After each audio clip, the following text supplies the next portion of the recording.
저는 저는 낙도선교회를 맡고 있는 박원희 목사라고 합니다. 우리나라에 섬이 3,600개 정도 됩니다. 많죠. 그러니까 우리나라가 섬 많은 나라 10개 나라 안에 들어가는 나라입니다. 그 중에 사람 사는 섬이 436개입니다. 그리고 교회가 있는 곳이 한 240개, 나머지 한 190여 개는 교회가 없는 무교회 섬입니다. 제가 하는 일은 이제 교회에 있는 섬들, 240개의 섬에 교회가 300개 있습니다.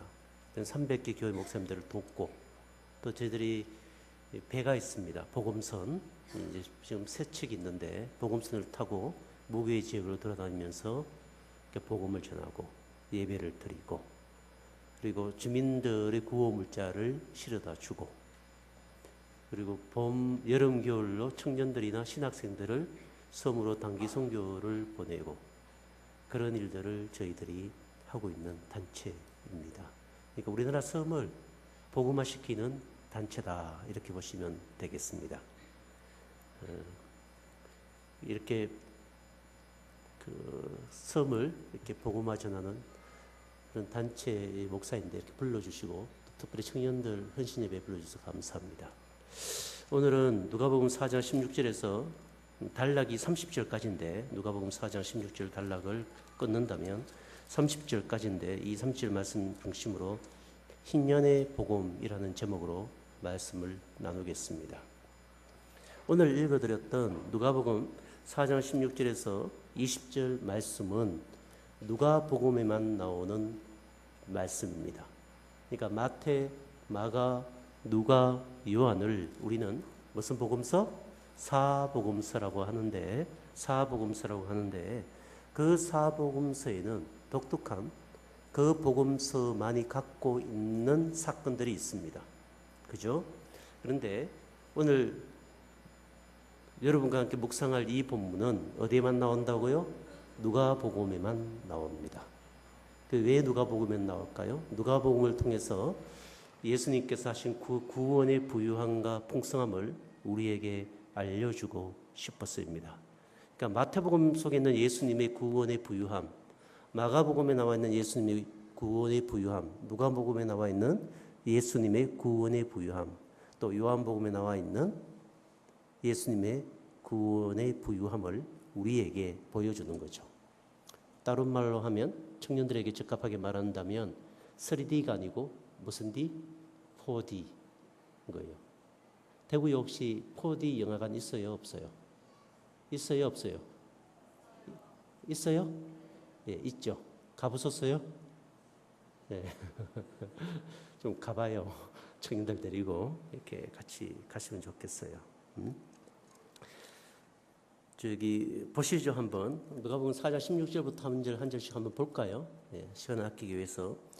예수께서 그 자라나신 곳 나사렛에 이르사 안식일에 늘 하시는 대로 어디에 들어갔죠? 회당에 들어갔어요. 장소는 어디요? 회당에 들어가서 성경을 읽으려고 서심해. 유대인의 간섭, 또 율법에 따른다면 유대인 남자가 성인이 되면 회당에 들어가서 누구든지 누구의 허락하에? 회당장의 허락하에 성경을 읽고 해석할 수 있었습니다.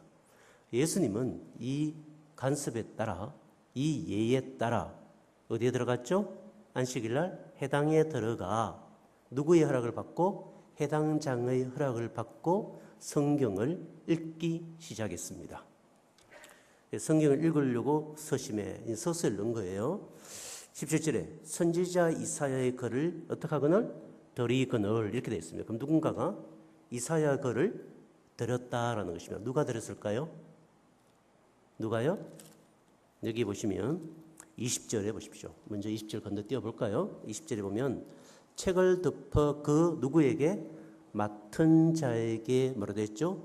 주시고 앉으시니, 이렇게 되어 있죠. 맡은 자는 누굽니까? 여러분 간주 성경이 있다면 그 간주, 그러니까 여러분 맡은 자에 보면 1번, 뭐 이렇게 2번 이렇게 되어 있는 걸 간주 성경이라 합니다. 그 간주 밑에 보면 뭐라고 되어 있냐면 사한에게, 이렇게 되어 있습니다. 그러니까 해당장이 있고 성경을 갖다 주는 누가 있어요? 사한이 있습니다. 그러니까 예수님이 허당장의 허락을 받아서 사한에게 성경이 무슨 성경으로 되어 있을까요? 구약은 이렇게 책으로 되어 있는 게 아니고 여기 책을이라는 말은 사실은 헬라어로 보면 파피루스, 두루마기 성경을 얘기하는 거예요. 그러니까 모세의 율법, 그다음에 지혜서, 뭐 역사서, 선지서 이렇게 율법으로 두루마기로 되어 있을 거예요. 그 선지서 중에서도 예수님이 뭘 주목했죠? 이사야서. 그래서 사안 보고 이사야서를 갖고 오라라고 의도적으로 어떤 본문을 선택했다고요? 이사야서를 선택했고 사한이 수많은 두루마기 중에 어떤 성경? 이사야 성경을 뭐요? 두루마기를 누구께 갖다 준 거예요? 예수님께 갖다 주었다라는 뜻이에요. 따라왔죠? 계속 보죠. 17절 선지자 무슨 글을 드리거늘? 이사야의 글을 드리거늘. 이건 누가 갖고 오라고 얘기했다고요? 예수님이 이사야 글 갖고 와 이렇게 예수님이 얘기했다는 거예요. 드리거늘 책을 펴서 이렇게 기록된 데를 뭐요? 찾았다. 여기 찾았다라는 단어 있죠. 이 찾았다라는 단어는 의도적으로 주목하여 읽다 이런 단어예요. 그러니까 성경 원어인 헬라어로 보면 의도적으로 주목하여 읽다. 이걸 뭐라고 그러냐면 찾으시니라고 한 거예요. 이사야 여러 뭐요? 성경이 있을 거 아니에요. 이사야 1장도 있고 2장도 있고 3장도 있고 60장도 있고. 그럼 이 중에 예수님이 뭐요? 의도적으로 한 요절을 찾았다라는 거예요. 왜 이렇게 중요할까요? 이게요? 왜냐하면 예수님이 해당해서 전하는 이 메시지가 누가복음에서는 첫 메시지예요. 첫 설교예요. 마태복음의 예수님의 첫 설교, 마가복음의 예수님의 첫 설교, 누가복음의 예수님의 첫 설교, 요한복음의 예수님의 첫 설교가 다 달라요. 왜요? 아까 말하겠죠? 예수 그리스도의 구원의 부유함을 여러 각도에서 사복음서가 우리에게 알려주기를 원하기 때문이다라는 거예요.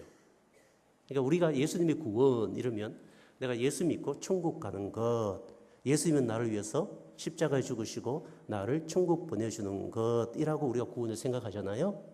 그 구원이 맞죠. 맞는데 사복음서는 그런 구원, 예수님이 우리를 위해서 십자가에 죽으시고 천국을 보내주시는 그 구원의 부유함을 여러 각도에서 너를 향하신 그리스도의 구원이 얼마나 부유하고 놀랍고 풍성하냐를 끊임없이 사복음서는 우리에게 알려주죠. 그래서 예수님의 구원이 무엇이냐를 설명할 때 예수님 자신이 이사야서를 찾았다는 거예요. 왜요? 이사야에 나온 예언대로 자신의 구원의 일들이 이루기 위해 자신이 왔다라는 것을 말씀하시기 위해서겠죠. 그죠? 의도적으로 이사야를 찾은 게 무슨 뜻이냐면 이사야에 나온 이 예언대로 내가 읽는 이 말씀대로 내가 이 일을 행하여 이 구원의 약속을 너희에게 이루겠다라는 의도로 이 본문을 주목하여 의지적으로 찾아 뭐했다? 읽었다라는 것이에요. 그러면 궁금해져야 되는데요. 뭐가 궁금해지죠? 도대체 예수님이 우리에게 구원을 베푸실 일이 무엇일지? 뭘 우리를 일을 베푸시려고 하는 거지? 그게 왜 이사야지? 이런 궁금증이 여러분 와요 안 와요? 눈빛이 안 와요. 이런 눈빛이었어요. 와야 되는데. 18절, 19절 읽어볼까요? 그러면 18절 예수님이 의도적으로 읽었던 이 본문 18절, 19절을 다 같이 읽어볼까요? 시작. 주의 성령이 내게 임하셨으니 이는 가난한 자에게 복음을 전하게 하시려고 내게 기름을 부으시고 나를 보내사 포로된 자에게 자유를 눈먼 자에게 다시 보게 함을 전파하며 눌린 자를 자유롭게 하고 주의 은혜의 해를 전파하게 하려 하심이라 하였더라. 아멘. 예수님이 읽었던 이 본문은 이사야 몇 장일까요? 여러분 간주 성경 보시면 기억돼 있고, 그죠? 요절 18절에 보면 기억돼 있고 밑에 보면 요절이 나와 있어요. 이사야 61장 1절에서 2절 말씀을 예수님이 읽었던 거예요. 이사야 61장 1절에서 2절 말씀을 누가 읽었다고요? 예수님이 읽었어요. 이 본문의 핵심은, 이 본문의 이 요절의 핵심은 19절에 있는 한 단어예요. 주의 은혜의 해. 청년들은 주의 은혜의 해에다가 밑줄을 그어야 돼. 눈으로. 여러분 안 갖고 왔죠? 그러니까 눈으로 이제 딱 끊는 거예요. 레이저를 발산하면서 주의 은혜의 해, 이렇게 주의 은혜의 해 이렇게 줄을 꺼야 되는 거예요. 그러니까 예수님이 읽었던 이 이사야 61장 1절 2절의 핵심은 뭐냐? 주의 은혜의 해예요. 그 주의 은혜의 해를 우리나라 말로 또 구약의 성경의 언어로 말하면 뭐냐면 흰년이에요. 흰년. 들어보셨어요? 흰년. 예? 흰년. 들어보셨나요? 안 들어보셨나요? 안 들어봤죠? 흰년. 흰년. 흰년은 뭐냐면 기쁠 희자 년년자예요. 그러니까 기쁨의 해. 영어로 해드릴까? The year of joy. joy는 알죠? 기쁨의, 즐거움의 해. 이해되죠? 예. 레위기 25장에 의하면, 좀 찾을 시간이 없으니까 들었어요, 그냥. 레위기 25장에 의하면 하나님이 희년의 법을 정했는데 77이 49. 그러니까 안식년을 7번 맞이하는 49년째에 대속죄로부터 50년째까지를 지키는 해를 흰년이라고 그래요. 흰년. 흰년의 핵심적인 사항은 뭐냐면 되돌려 주다, 무르다 이런 뜻이요. 무르다라는 뜻은 알죠? 어떤 우리가 뭘 깼어요. 그러면 물러줄게. 이런 말 경상도에서 쓰죠? 물러주면 될 거야. 이런 말 쓰죠. 나도 경상도 출신이야. 물러주면 될 거야. 왜 그래? 막하노? 물러줄게. 뭐 이런 거. 무르다. 이게 핵심이에요. 그러니까 하나님이 원하셨던 상태로 완전히 회복하여 물려주는 날, 물려주는 해. 이걸 뭐라 그런다고요? 흰년이고 하나님의 상태로 완전히 회복시켜 주니까 이것이 이스라엘 백성들에게 뭐가 돼요? 기쁨이 되기 때문에 이걸 무슨 해라 그런다고요? 흰년이라고 한다고요. 여기까지도 이해됐죠? 흰년이라고 그래요. 예를 들어 이런 거죠. 여러분 세우라가 빠진 그 앞바다에 한 섬이 있었는데 그 섬에 세월호가 빠지기 전에, 세월호는 다 아시니까 세월호가 빠지기 전에 배가 하나 빠졌어요. 빠졌는데 아주 오래전에요. 배가 빠졌는데 3대 독자를 안고 있는 아주머니께서 같이 빠졌는데 3대 독자는 죽고 아주머니는 구조받아 살았어요. 근데 이 남편이 밥만 먹으면서 뭐라고 얘기하냐면 미안합니다 이런 언어를 써서 이 미친년아 네가 죽지. 네가 죽고 3대 독자를 살려야지. 어떻게 3대 독자를 바다에 묻고 여기 기어 나왔냐. 죽어라 이년아 죽어라 이년아. 이러다가 이 남편이 화가 나서 밥을 먹다가 밥이 목구멍에 넘어가나? 이러면서 젓가락을 집어 눈을 찔렀어요. 그래서 그 아주머니가 한쪽 눈이 실명되는 애꾸가 되었어요. 이 사람이 한쪽 눈을 잃고 남편에게 버림받자 누구를 찾기 시작했겠어요? 그렇죠. 마음이 애통한 자는 복이 있나니. 마음이 애통하니까 예수 그리스도를 찾게 되었고 예수님을 믿고 그 섬교의 권사님이 되었어요. 이분이 늘 아침마다 새벽마다 나와서 기도하는 첫 번째 기도 제목이 뭘까요? 내 남편을 예수님께 되돌려 주세요. 이거예요. 무르게 해주세요. 그러니까 흰년을 놓고 기도한 거죠. 인간은 누구를 믿는 것이 흰년이 될까요? 예수 그리스도를 믿는 것이 인생을 무르게 하는 하나님의 흰년이 되겠죠. 늘 기도를 했는데 이 남편은 여러분 권사님들 남편 예수 안 믿으면 기도하시죠? 하죠? 그죠? 에이 미운 것 그냥 지옥이나 가라 이러진 않으시죠? 그죠? 근데 이 남편이 어떤 일이 있냐면 이 남편은 이렇게 날씨가 오늘처럼 구름이 끼고 천둥이 치면 바로 바다로 들어가요. 이만큼 뭐예요? 바다가 물 차는 곳까지 가서 하늘을 향해서 꺼이 울어요. 누굴 잃어버렸기 때문에. 하나밖에 없는 무남동녀를, 미안합니다. 무남동녀가 아니지. 뭐죠? 하여튼 3대 독자를 잃어버렸기 때문에 바다에 가서 이만큼 돼서 꺼이 울어요. 그러니까 날씨가 약 흐려지면 주민들은 이제 긴장하는 거예요. 무슨 소리 들린다고? 꺼이 소리가 바다에서 들리는 것 때문에 긴장하고 있는 거예요. 근데 어김없이 날씨가 꾸리꾸리하면 들어가서 우는 거예요. 이만큼 쳐서 술 한잔하고 꺼이 우는 거예요. 그래서 근사님이 교인들과 목사님에게 제발 우리 남편이 바다에 가서 꺼이 하지 않도록 좀 구원해달라고. 그래서 목사님이 교인들이 열심히 기도하고 이렇게 하늘만 보는 거예요. 이제 흐려지면 꺼이 하겠지. 근데 날씨가 흐려졌는데 막 이분이 바닷가로 막 뛰어가는 거예요. 그러니까 누구도 뛰어갔겠어요? 목사님도 막 뛰어갔어요. 또 뒤에 누가 따라갔겠어요? 교인이 한 10명 되는데 10명 교인들이 다 할머니 교인들이 따라갔어요. 지금 교회는 할머니밖에 없거든요. 다 따라갔어요. 전부 다 바다가 이만큼 찬 데까지 막 간 거예요. 다. 여기서 꺼이 우니까 뒤에서 목사님이 잡고 교인들이 막 둘러서고 바다 한가운데서 주님, 이 사람의 상처와 고통과 눈물을 용서해 주시고 이 사람의 인생을 되돌려 주옵소서 이렇게 기도를 했는데 이분이 그날 다음부터 바다에 들어가지 않는 거예요. 그리고 어떻게 했을까요? 교회에 나와서 예수 그리스도를 믿고 집사님이 되셨고 권사님과 집사님이 둘 다 소천하시고 지금 어디 가 있을까요? 천국에 갔어요. 이걸 뭐라 그런다고요? 희년, 완전히 되돌려 주는 것. 부서진 우리의 인생을 완전히 되돌려 주는 것. 하나님의 나를 보지 못했던 인생을 완전히 되돌려 주는 것. 깨어진 인생을 완전히 회복시켜 주는 것. 이걸 뭐라 그런다고요? 희년이라 그래요. 자, 다시요. 그럼 희년은 정의가 됐죠? 희년의 정의 뭐라 그랬죠? 하나님의 상태로 원상복구 시켜주는 것, 하나님의 뜻으로 완전히 되돌려 주는 것, 이걸 뭐라 그런다고요? 희년이라고 한다고요. 18절 다시 보세요. 18절 오면 주의 성령이 내게 임하셨으니 이는 가난한 자에게 뭘 전하고? 복음을 전하러. 이사야 시대 때 이사야에 있는 유대인들이 이스라엘 백성들이 전부 어디로? 바벨론으로 포로로 잡혀갔다고요. 포로로 잡혀가는 가운데 이사야가 예언을 했죠.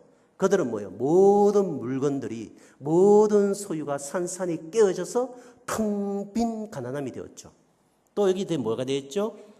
눈먼 포로된 자에게 뭐하고? 전부 다 포성줄에 의해서 줄줄이 사탕으로 바벨론으로 잡혀갔다고요. 포로된 자에게 자유를. 하나님 나라를 보지 못한 눈먼 자에게 눈뜸을 예수님이 오셔서 많은 소경을 고치시죠. 그리고 귀신에게 포로된 자를 예수님이 귀신을 쫓으면서 해방시키시죠. 예수님의 이적 가운데 시드기야 왕이 유다의 마지막 왕이었는데 이 시드기야 왕이 잡힐 때 바벨론에 의해서 눈이 빼어져 눈이 봉사가 되어 잡혀갔다고요. 왜요?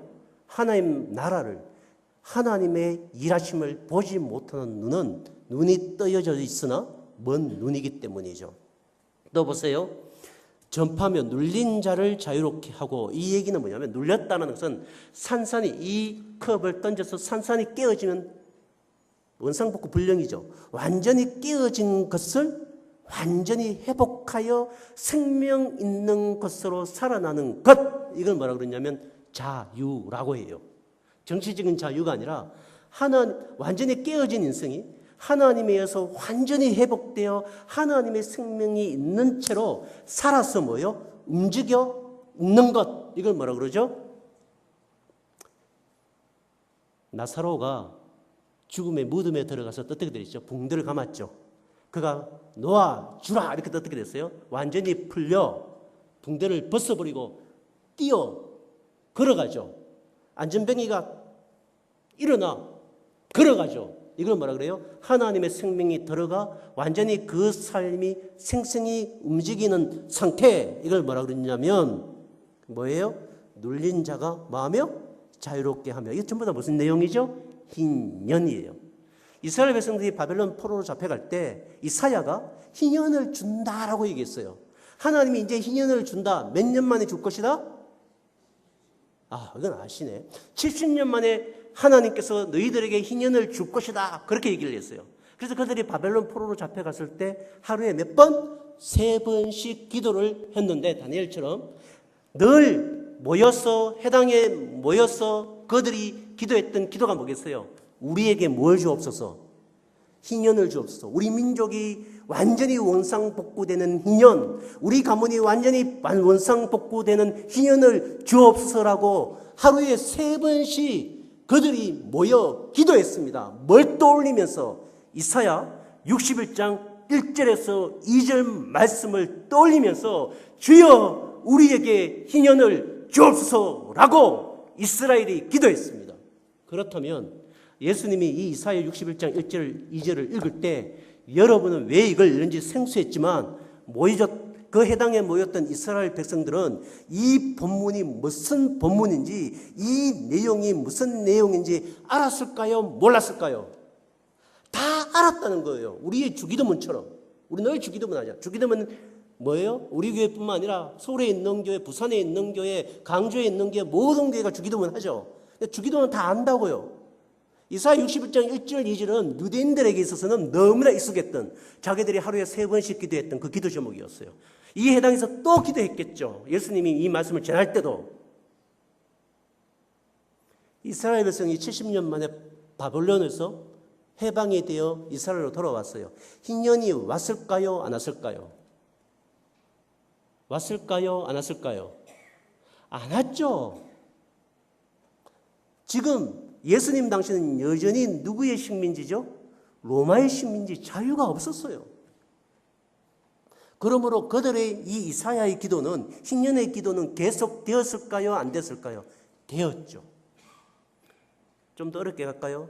왜 50년이 70년으로 바뀌었죠? 레위기 25장에 따른다면 희년은 50년마다 오죠. 그런데 이사야에 가면 희년은 몇 년 만에 오는 거죠? 70년 만에 오죠. 왜 그렇죠? 여러 가지 해석인데 가장 중요한 해석은, 가장 분명한 해석은 이제 너희들을 통하여 오는, 너희들에게 주는 이사야가 예언한 이 주는 희년은 다시 오지 않는, 반복되지 않는 완전하고 영원한 희년이라는 거예요. 누굴 통해서? 이사야에 보면 이새의 줄기에서 또는 여호와의 종이 옴으로 말미암아 희년이 오는데, 이 희년은, 메시아가 주는 이 희년은, 너희들이 기다리는 그 메시아, 다윗의 후손이 오는 그 메시아가 주는 희년은 무슨 희년이다? 완전한 희년이다 라는 것을 예표하고 있기 때문에 뭐로 바뀐 거예요? 70년, 7은 뭐예요? 창조의 완전수, 7은 창조의 수, 10은 완전수, 완전한 안식, 완전한 희년을 메시아가 줄 것이다. 이게 이사야가 전한 예언의 핵심이에요. 그러므로 이들은 메시아를 기다리면서 완전한 희년의 나라를 올 것을 기다리며 하루에 3번 기도했는데, 지금 누가 들어온 거예요? 해당에 예수님. 예수님 어느 출신이죠? 여기 뭐라고 되어 있어요? 여기 보세요.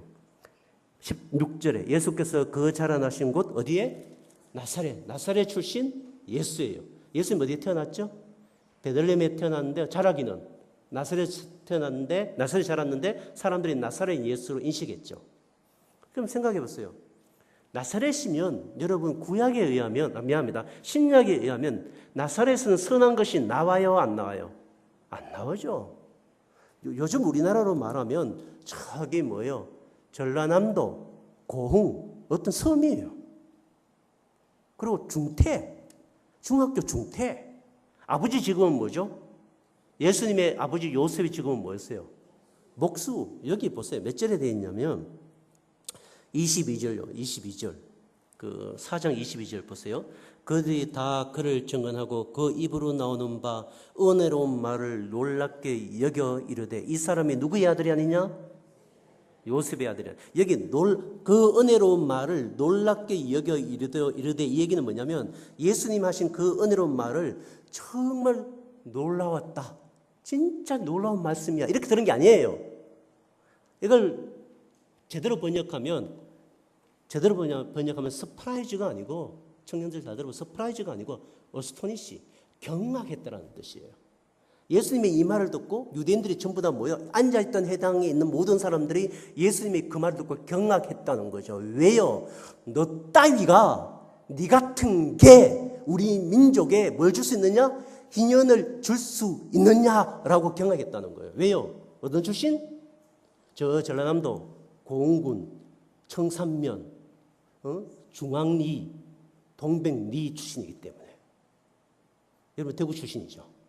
대구에서 고등학교 나왔죠. 나도 대구에서 고등학교 나왔어요. 대구 출신이죠. 여러분 괜찮아. 혹시 여기 저기 경산 출신 있어요? 없구나. 경산 출신 있어요? 좀 촌동네지. 경산이 약간 촌동네지.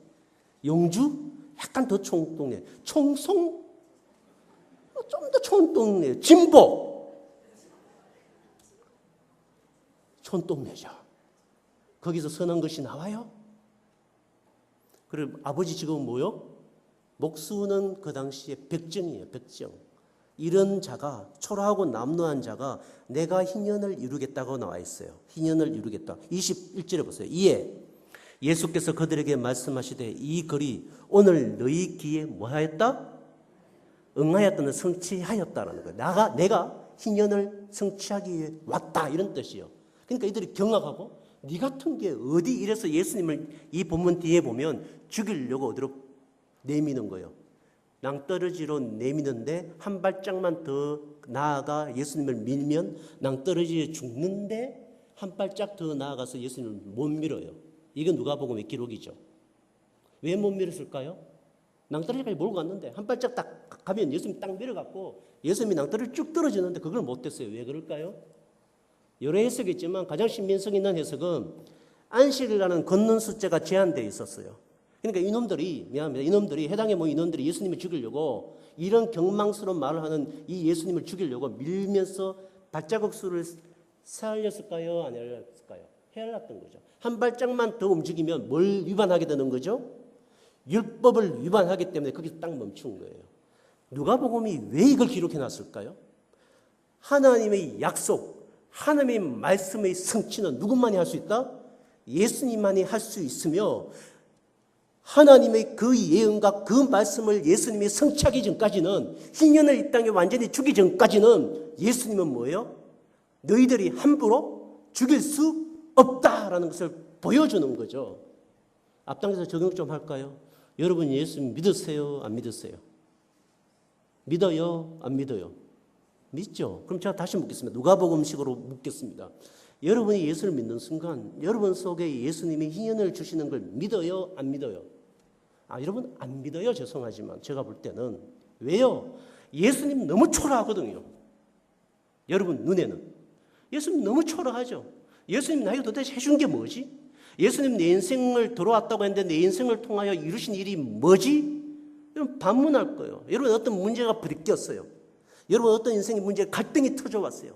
어떤 사건이 터져왔어요. 그럴 때 여러분이 건세 있고 힘 있고 돈 있고 능력 있는 사람을 잡으면 그건 안심이 돼요.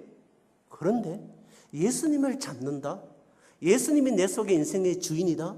내가 믿음으로 산다라고 했을 때는 죄송하지만 긴가민가할 거예요.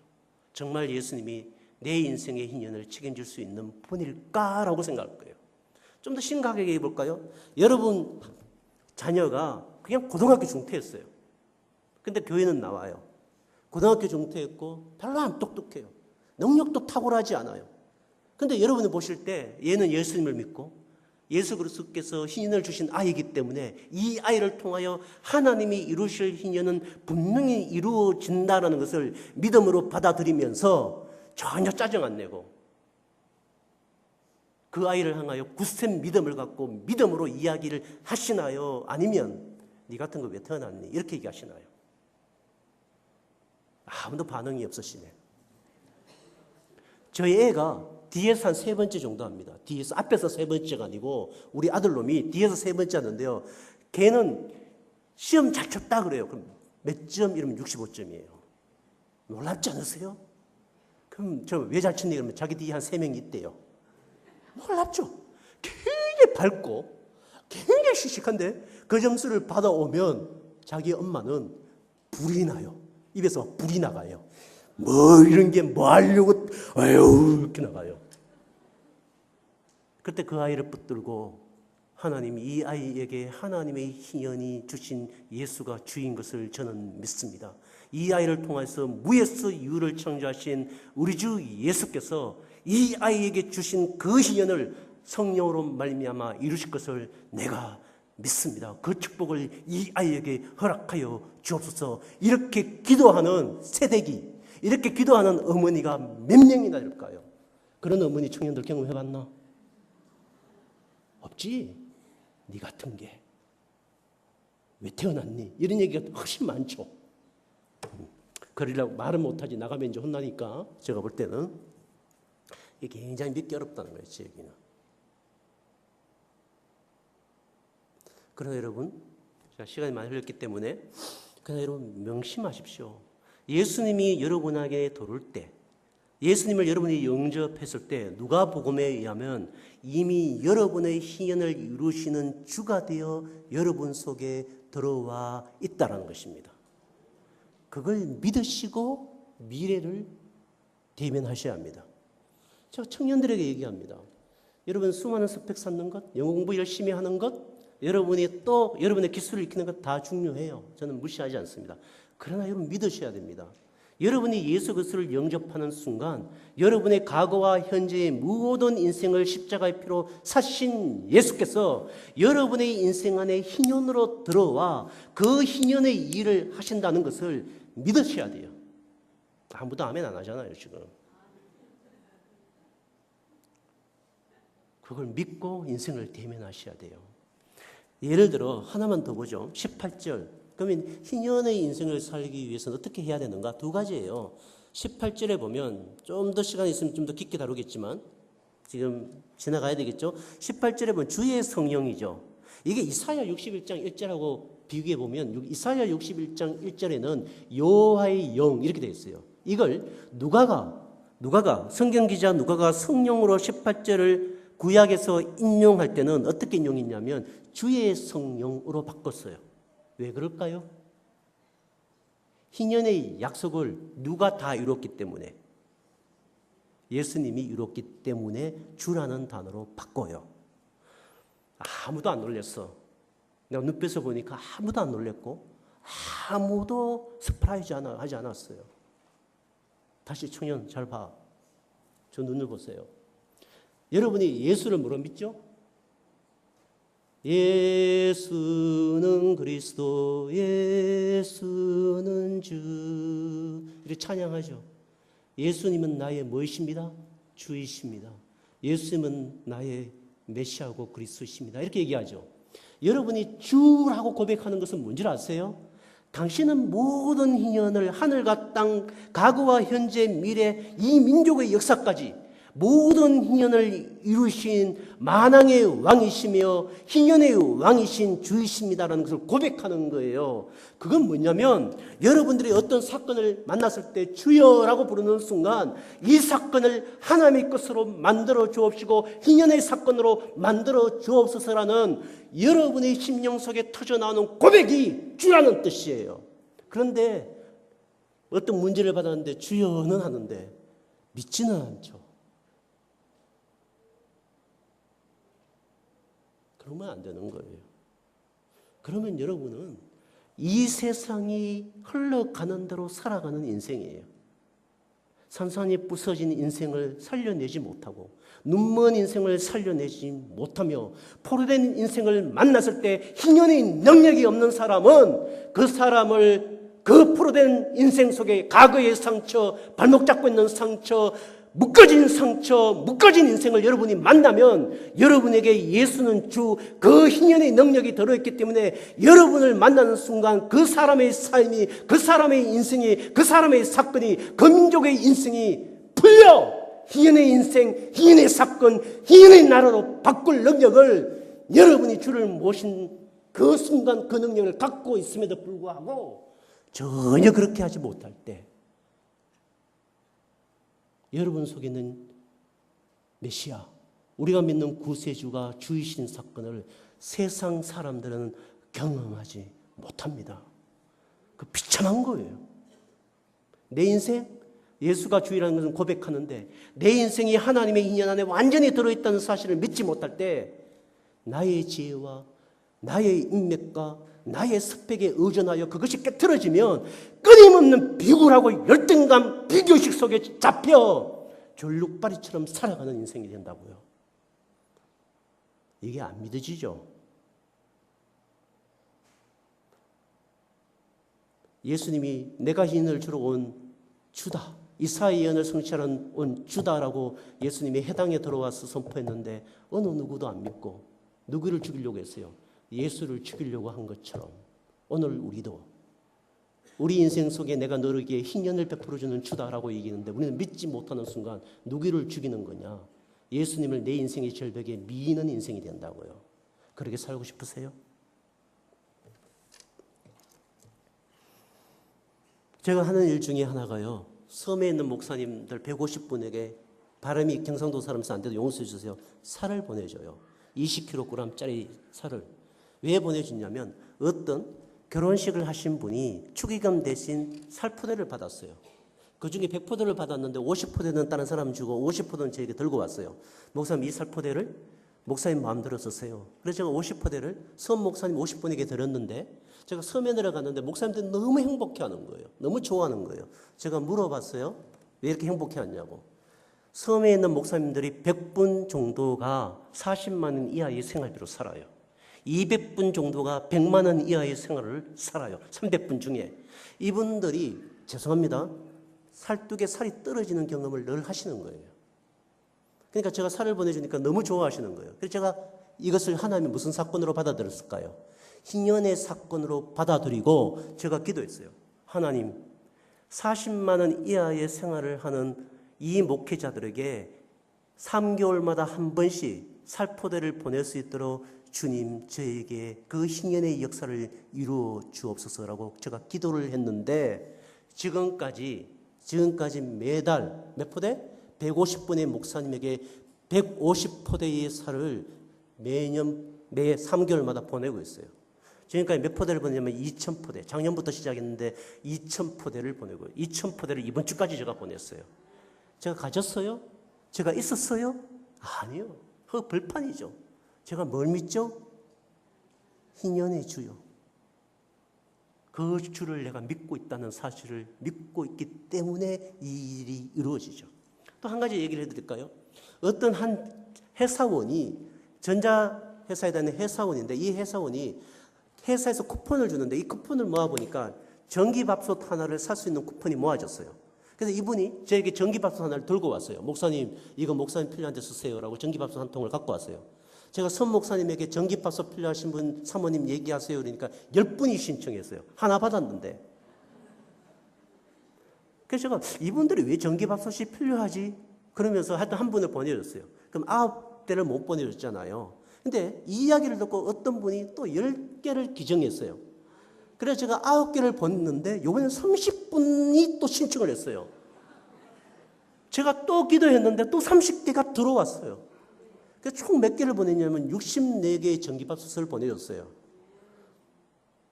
좀 더 놀라운 말씀을 드릴까요? 제가 지금까지 섬으로 흘려보내드렸던 도와줬던 돈을 17년 동안 환산해보니까 한 120억 정도 돼요. 어떻게 그 일이 가능했을까요? 희년의 주를 저는 믿기 때문이죠. 그런데 전기밥솥을 보내줬는데 한 분이 전화가 왔어요.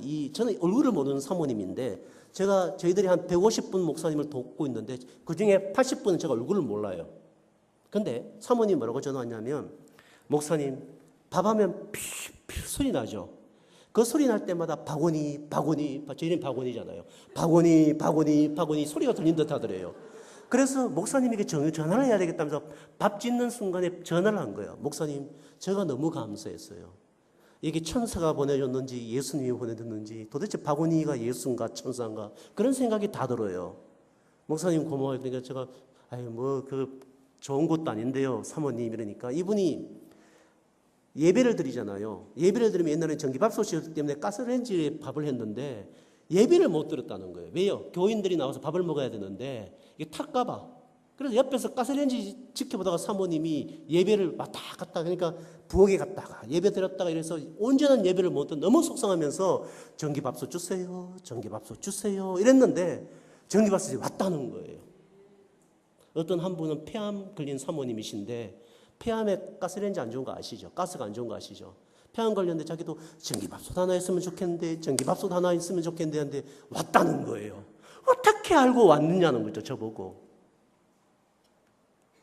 그래서 제가 알게 됐어요.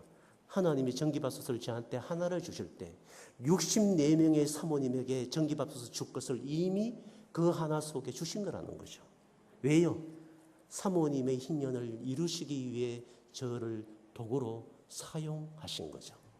지금 승합차 보내주는 일을 하거든요. 승합차 보내주는 일을. 제가 지난주에 어떤 사장님 한 분이 저보고 오라 그랬어요.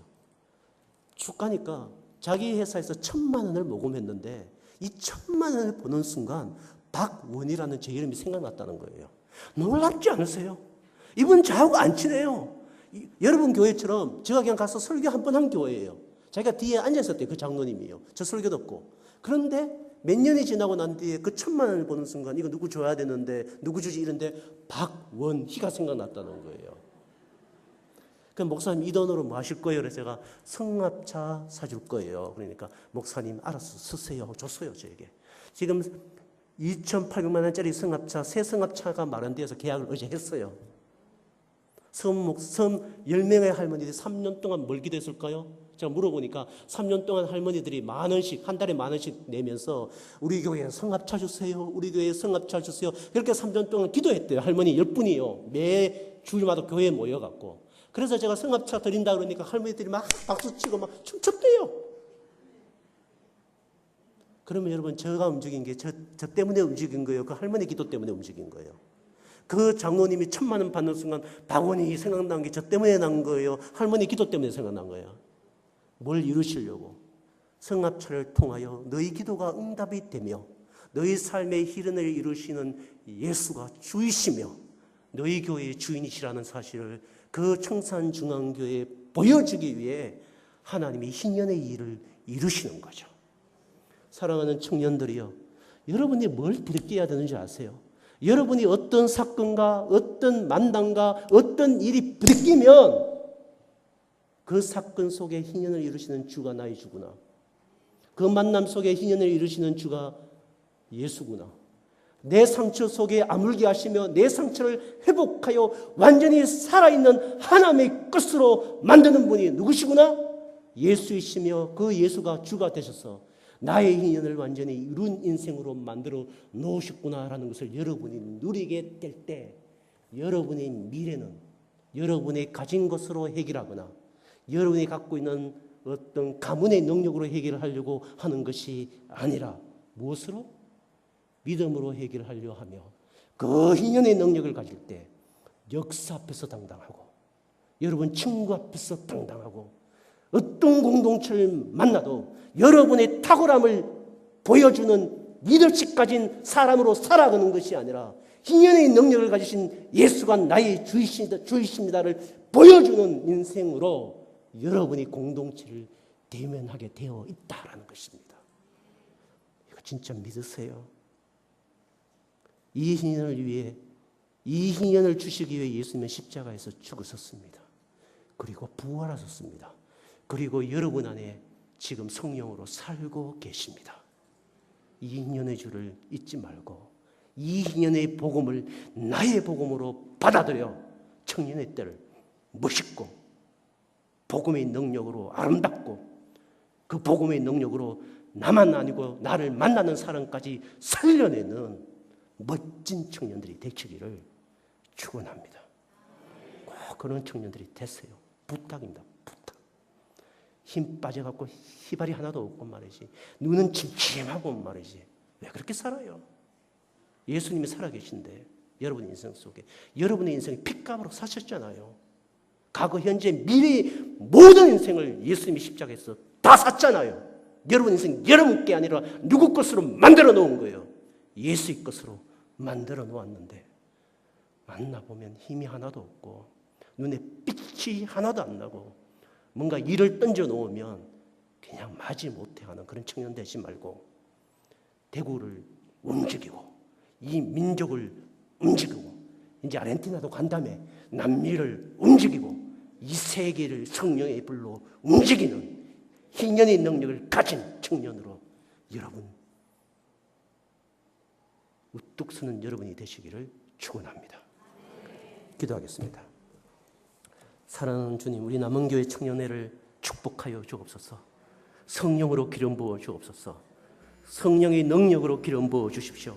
그리하여 눈을 들어 모든 만물을, 모든 만유를 회복하여 주가 되신 예수를 보게 하시고 희년을 이루는 그 예수님의 복음이 나의 복음이 되었으며 그 예수님의 능력이 나의 능력이 된 것을 확인하고 보는 청년회가 될 수 있도록 축복하여 주옵소서. 예수님의 이름으로 축복하며 기도하옵나이다. 아멘.